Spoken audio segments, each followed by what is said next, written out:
and I love this subject. So let's jump into it. David, what do you see? Enlightenment is not a change. That's it. That's it. I just want to make sure we're on the same screen. I love this quote. Enlightenment is not so much a change into to change something and make it better. But it's a simple recognition of who we truly are. And thus the whole idea of freedom. And the Enlightenment concentrated on human freedom and what that meant. And while you've grown up through the years, having learned lessons from grade school on about freedom and democracy and liberty in the land of the free and the home of the brave, which are still very true. During, especially the pre-Enlightenment period, those were not common ideas. A person to be free, that was not a thought. Democracy? What's that? Now, I know they tried it back in Greece in the 4th century BC, and then Rome had a time where they worked with it up until the 1st century that BC. That was the Roman Republic before they became an empire. But then it just all died out. 1,000 years of darkness. Now we've come through the Renaissance, the Reformations, the Scientific Revolution, and now the Enlightenment. And as people are beginning to recognize their own potential, they're beginning to see who we really are as humans. Now remember, that's the goal for this class, humanities. What does it mean to be human? How is it that we're different from the animals? And so we talk about Voltaire. We've talked about him in conjunction with his arch enemy, Jean-Jacques Rousseau. They're both in France. They're both in the 1700s. Voltaire was the one who said, yes, let's keep going. Let's move forward. Rousseau was the one who says, no, we need to go back to the good old days. There have always been those tensions in society, all societies. Let's move forward or let's go back to the good old days. I shouldn't say all societies in all ages, because the Dark Ages, there wasn't the concept in Western Europe of really making progress. That's partly why it's called the Dark Ages. Who was Voltaire? Well, he was an Enlightenment writer. He was an atheist. He poked a lot of fun at religion, and some people take that seriously and think maybe he was a Christian, but he was an atheist. Lots of people during this period of time, the late 1700s, were becoming atheists. His most famous novel was a novel called Candide. And it's a novel where he pokes fun at some of the old religious ideas, and we still do a lot of that. I want to say something about comedy. I've said it in here before, but I think if anybody could help United States come back together, it would be our stand-up comedians. They played a very important role. We need a whole class in that. Unfortunately, it would probably be too vulgar to really be able to present much information about it. But in the past, not so much recently, but in the past, they've helped us to make fun of ourselves, to see ourselves in a different light. to not take ourselves so seriously, and especially not to pit ourselves against each other. And I don't know, 4 or 5 years ago, the whole tone of stand-up comedy seemed to change and become much more serious, and that's very unfortunate. For those of you who can remember, the church lady on Saturday Night Live, what a blast those things were. And I'm a pastor, so I believe laughter is good for us. The Bible says that. Laughter is good medicine. In fact, a fellow by the name of Norman Cousins wrote a really great book called, let's see, Laugh Until You're Healed. I don't think that's quite it, but it was something like that. Voltaire, though, was a person who liked to ridicule. But Voltaire was also gifted with this magnificent intellectual capacity of thought and expression. And he helped push Enlightenment ideas forward. I hope you're taking notes. Remember, we're going to, as soon as I finish this lecture, we're going to have a conversation about this. So I want you to have something to say about it, even if that's on chat, whatever. Voltaire had a strong belief in religious tolerance. Now, he was an atheist, maybe agnostic. That argument is kind of still up in the air, but he had this strong belief in religious tolerance and free speech. Man, boy, do we need that today? The further we distance ourselves from those two freedoms, freedom of speech, freedom of religion, the further we distance ourselves from that, the more the light of the Enlightenment begins to darken and diminish, and the more we live in the shadows. We shouldn't be afraid of free speech. We should not be canceling each other's speech. Now, I think that there are some rare examples, but they're very, very rare. There are examples when people promote hate, but then you got to define what hate is, don't you? It's what Socrates said. You got to make your definitions before you present your arguments. So Voltaire has the strong belief in freedom of speech and freedom of religion and tolerance. Tolerance means the acceptance of different beliefs and customs. It's interesting to me that a lot of times the people who preach tolerance the most are sometimes the most intolerant. There is no intolerance as bad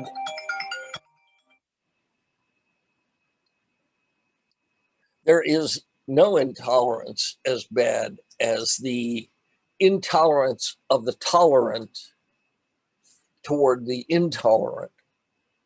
Let me say that again, because it's kind of a word salad. There is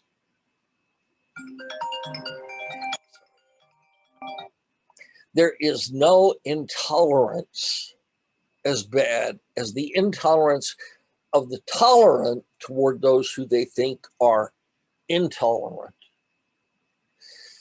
Well, Voltaire was not like that. He preached tolerance. That doesn't mean we have to agree with each other on everything. We won't. You can have unity without uniformity. America is a very diverse nation, and we can be unified and still diverse.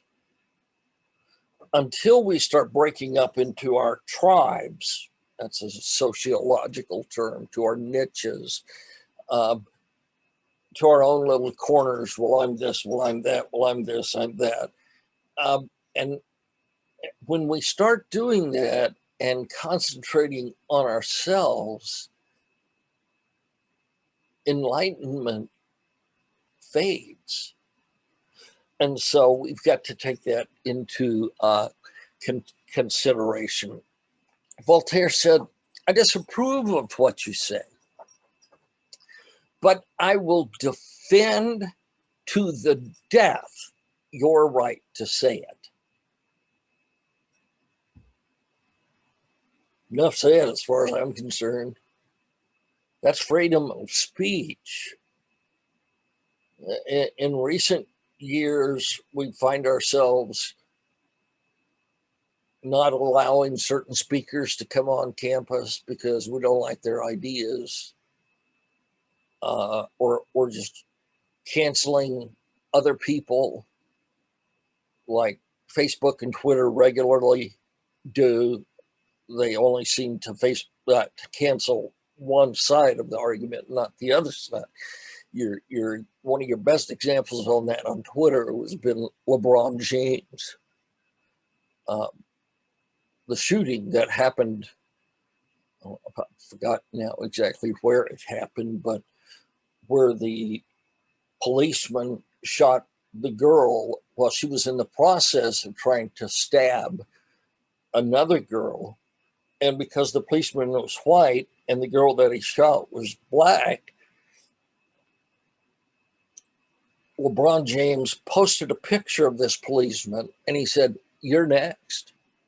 We don't need that kind of heated rhetoric. I don't ever want to see LeBron James again if he's got that much hate in his heart. Did he want this one girl to kill this other girl? The policeman was white.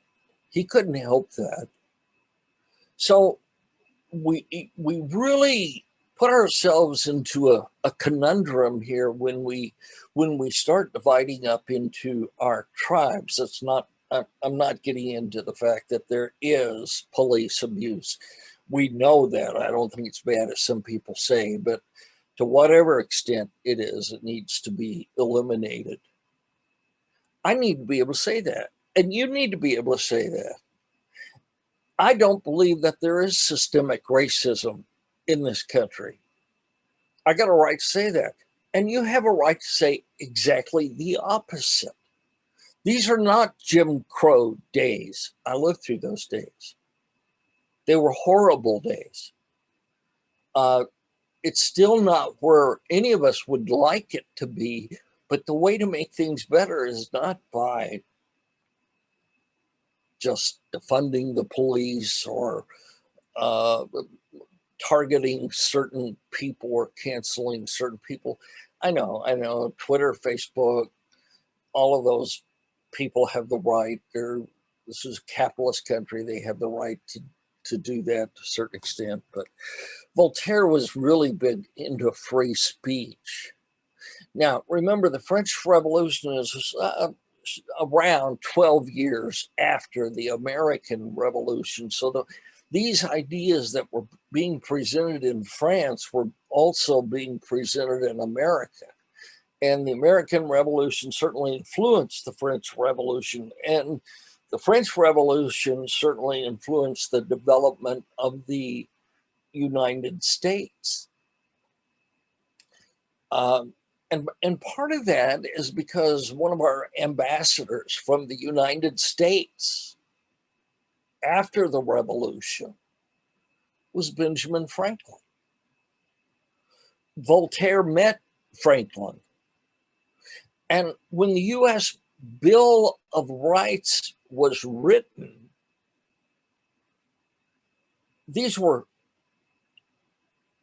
ideas of freedom of religion and freedom of speech were written into that Bill of Rights. Now, That's the Enlightenment. These were radical ideas at the time. Very radical ideas. In fact,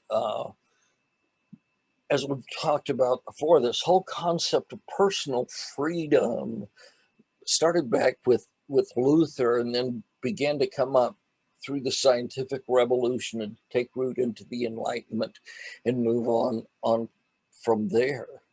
Freedom was not a commonly talked about subject.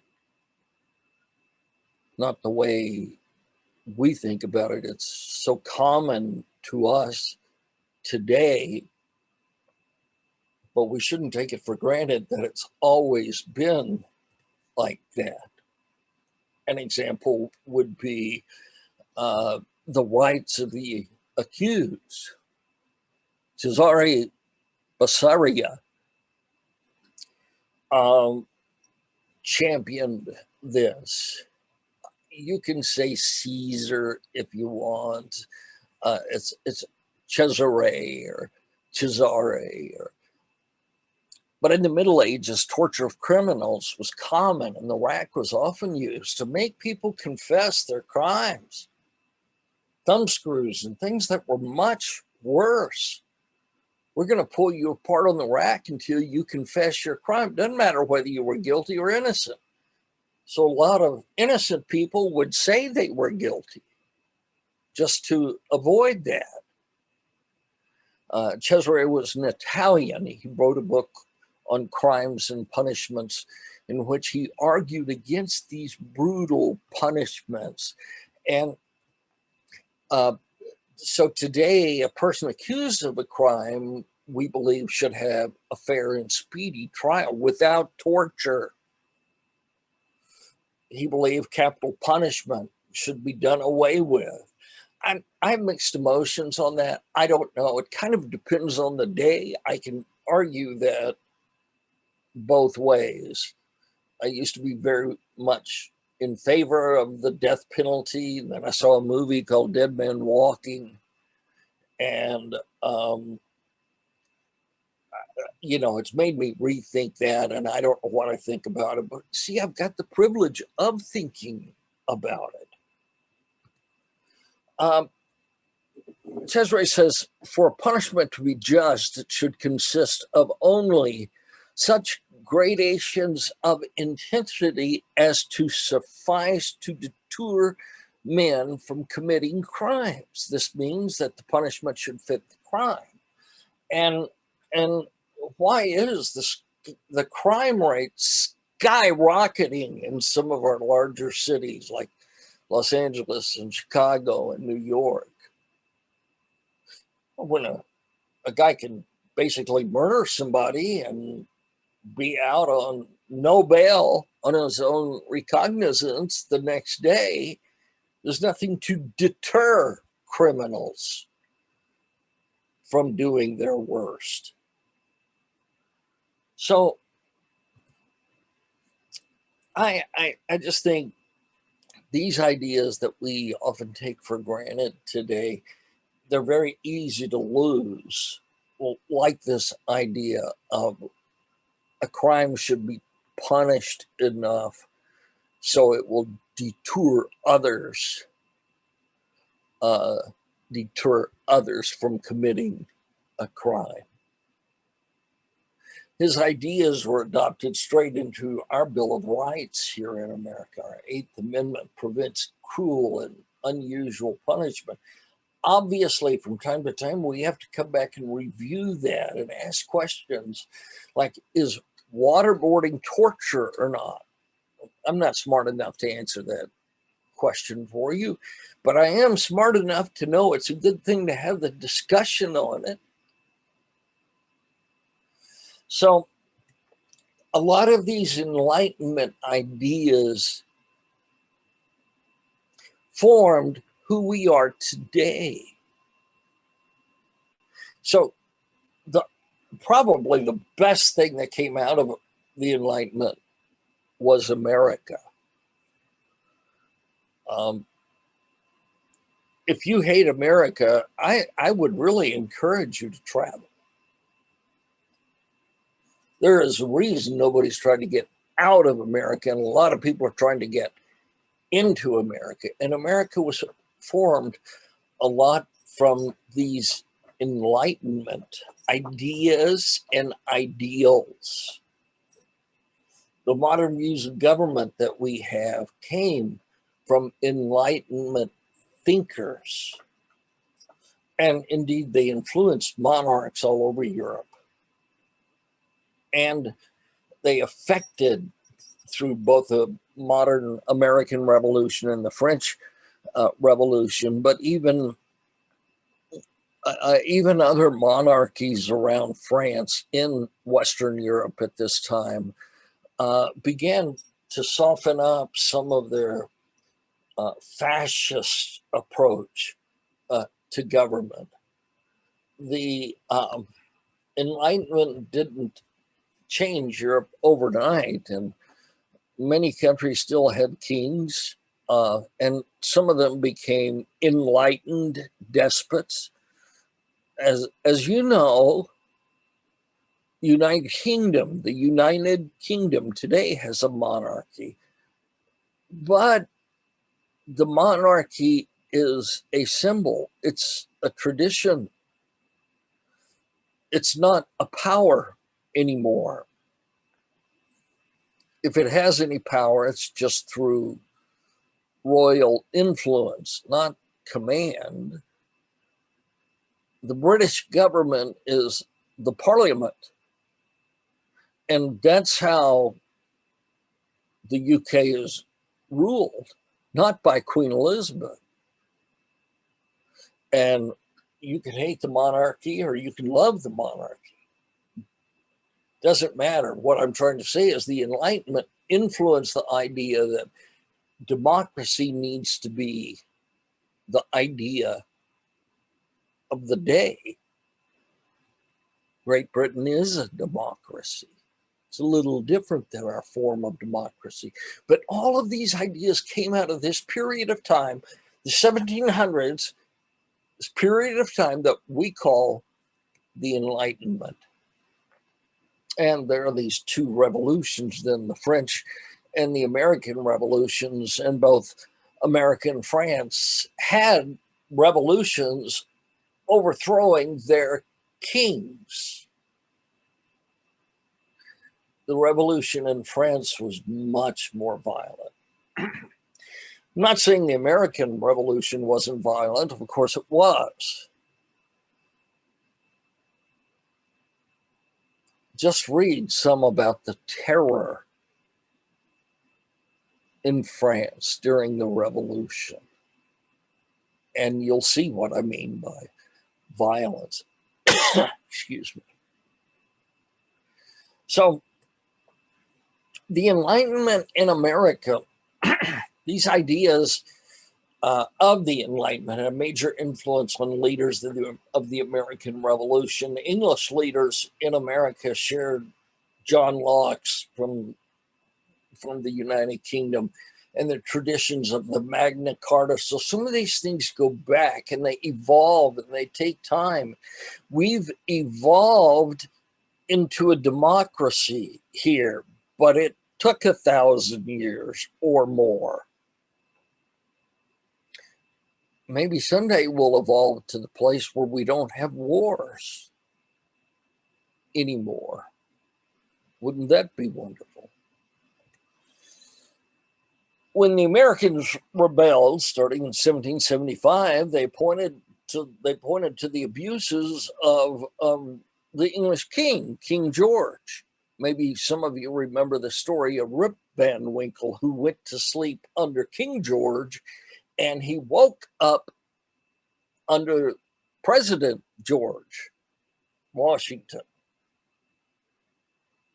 He missed the revolution. But the Enlightenment has such a great impact on who we are today. We the people.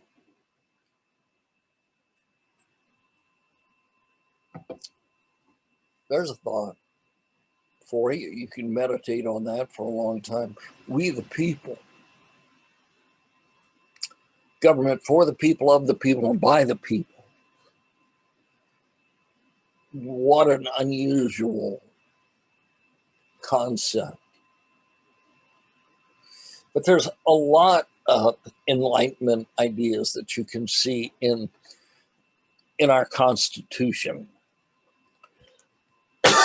My apologies, and just these allergies, everybody's got them. I think the Bill of Rights protects our freedom of religion and speech. Well, that was championed by Voltaire.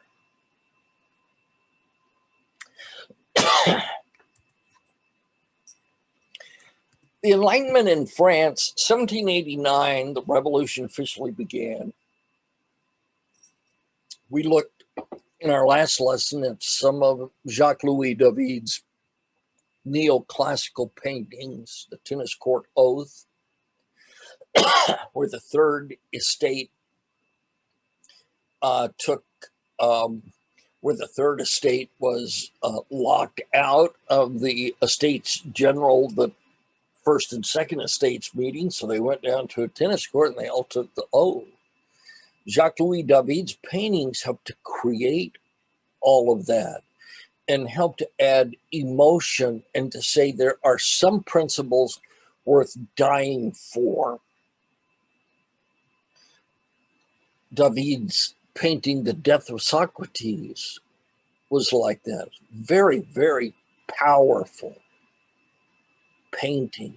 That there are, let's go back to Socrates a minute. If you remember, they told him, the jury, there's about almost 500 people on his jury, how much you like to have that, told him he could either give up his ideas, that is teaching them to the young people of Athens, or he could be and be banished, or he could be executed.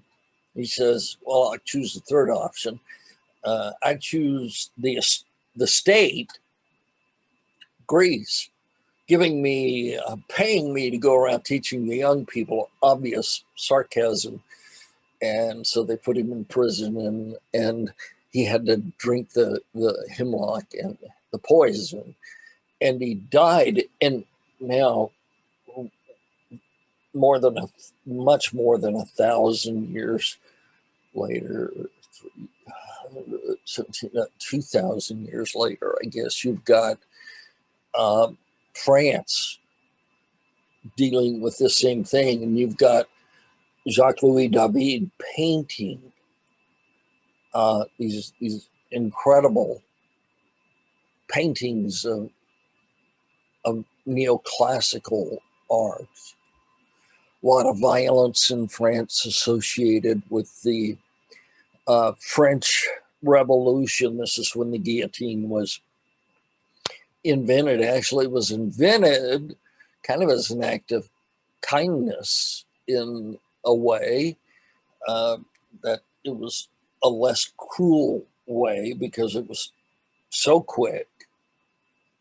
So many people, in addition to King Louis XVI and Marie Antoinette, his wife, so many people were guillotined during this time in France that blood sometimes ran almost ankle deep in the gutters and in the streets of Paris.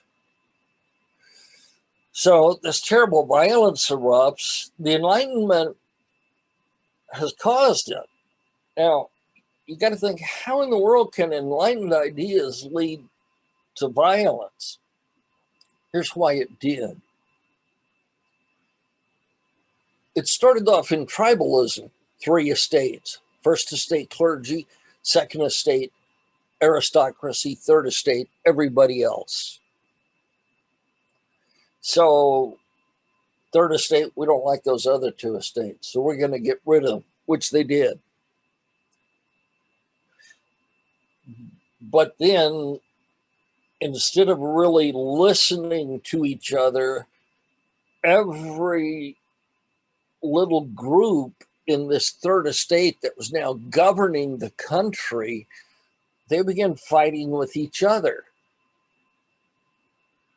That's when Maximilien Robespierre said, no, we've got to change all of this. And his idea was that since we've eliminated religion, we've also eliminated morals, kind of oversimplifying here, but Maximilien Robespierre helped to create what was called the cult of the supreme being, lifted up into a paper mache mountain, and by worshiping in this cult of the supreme being, they could get morality back in France.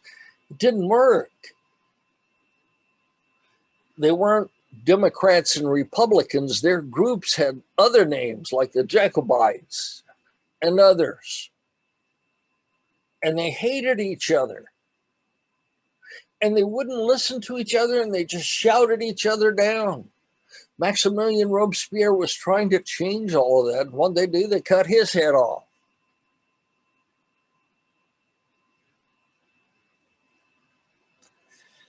So the Enlightenment collapses in France, but it never did achieve everything it wanted to achieve, but a lot of the ideas of the French Enlightenment and the English Enlightenment and the American Enlightenment were exported all over the world. And not everything happened all at once. In the idea of equality, you still had slavery. And you still had women still couldn't vote, had no rights. And so these things changed gradually, probably too slowly. In America, it took a statesman like Lincoln to hold the Union together. I don't see those statesmen today. I pray they're out there. I do hope that they're out there. People who can calm the things down, but with conviction move us on toward even greater freedom and greater potential in this republic of ours, for which many of us have had relatives die in places like Afghanistan, Iraq, Tarawa, Iwo Jima, the wars for national security. What good is a country if it doesn't have security? So we're not going because it's late. We need to have an entire class on women's rights and the feminist movement because there's so much good there, but it took a number of years for us to get to that point. There were great women leaders of this time. In Israel, Judah, while it was still a sovereign nation, this was in the 1st century BC, the last great leader was a woman,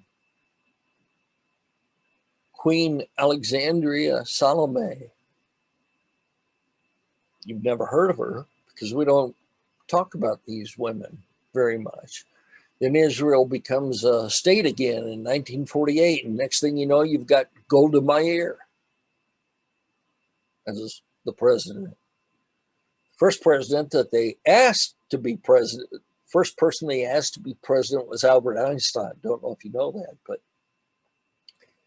And over in India, not long after that, we had Indira Gandhi.